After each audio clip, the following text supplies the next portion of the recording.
Well, there's been quite a few false dawns, isn't there, with VR especially. I think the metaverse, it's like the internet. We won't call the metaverse when it arrives, but it's inevitable. It's a question of the technology, the software, the hardware. When does it catch up? I think we're some way away from wandering around, especially in a small business, the office in headsets to have a meeting. But eventually, the hardware will become more wearable, be more comfortable, be easier to use, and the software will become more powerful. So that is inevitable. It's just a question of when, and it's not going to happen you're not going to see, wholesale adoption of that during 2022. Okay, so employers do not need to be investing in VR headsets yet. No.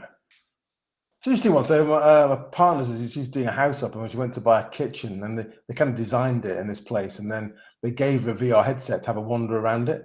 That was the first time I'd actually come across that in sort of commerce, as real world use for it, which is patently obvious in terms of property and understanding the space and how you can move around it.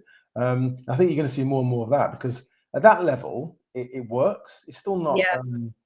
If you use these headsets, and my stepson's got a few games, you can get carried away in it. Your senses do absorb it and sort of take it on board, and you think you're there in terms of your senses, but it's still not quite.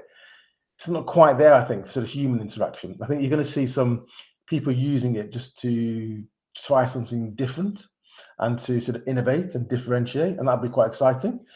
But again, it's somewhere away from wholesale adoption. But with all technology, these look at innovation curves where they kind of overlap, the old tech and the new tech. They all take longer adoption takes longer than expected, but once it's adopted, and COVID's accelerated this, the adoption's a lot faster than was expected.